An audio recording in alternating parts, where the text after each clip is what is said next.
Faith, not fear.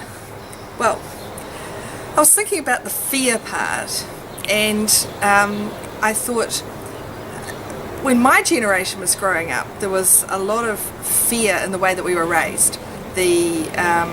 Not just in the church with all the you will be judged and you are sinful and that sort of thing, but to go to the dentist the dental clinic was a frightening experience. The murder house harboured these women who would practically drool over their tray of dental things. Which instrument of torture shall I use on this child today? And in fact, I was expelled from 2 dental clinics before I was 10, which I'm not sure if that says a lot for their inability to deal with me or my inability to cope with that fear. Possibly a bit of both. So I'm wondering, how is it that we came in just one generation to not raising our children with fear? Because if you ask a dental nurse now, they'll say, don't you dare talk about those old days, because those are past. So did we have 2,500 years of fear in Christianity, and suddenly we have one generation of make love not war hippies, and we end up with love? I'm not sure. There must have been some times in the past when we went through cycles. I was thinking perhaps of Michelangelo and his generation's desire in Italy to create beauty and to create the most beautiful paintings and sculptures that anyone had ever seen. Theirs was a time of beauty, and we've had our time of fear, and now perhaps thanks to Pope Benedict, we're having a year of faith.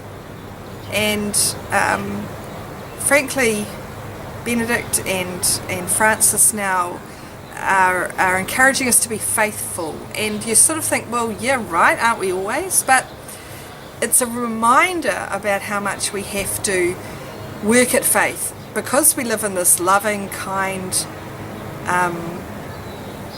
happy time, for some of us at least. In this country we're okay. Where are we looking for our faith? How hard are we fighting to keep our faith active and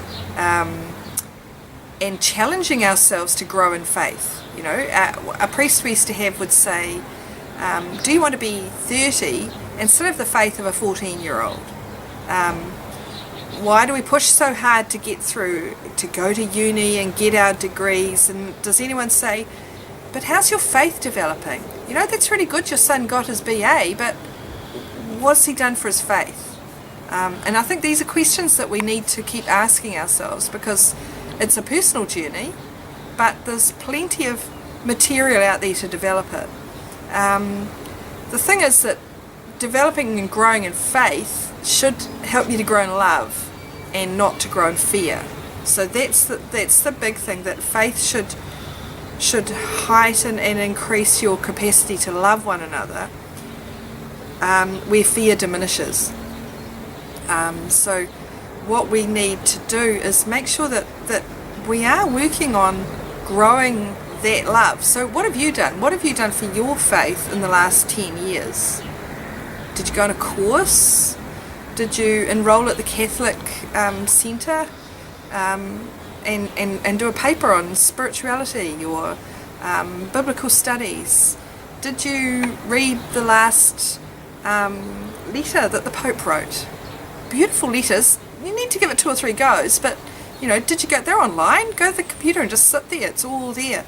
Did you pray more this year than last year? Did you pray with someone? These are the things that make your faith grow. And I think as long as your faith is growing, your love will have to grow, because having faith in God is about trust and about acceptance and about love and about joy and hope and a whole lot of positive things. And if your fear is growing, then you've got to find another pathway. We don't want to dwell with fear. We don't want to dwell on the negative. It's a tough world out there, and there are some really horrible things happening right now in the world. But on our personal journey here, we need to keep focusing on the positive.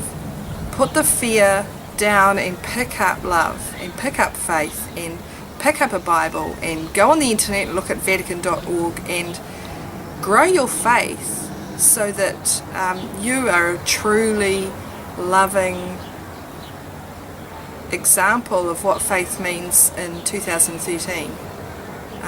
That might be the most worthwhile thing you do on the internet this year.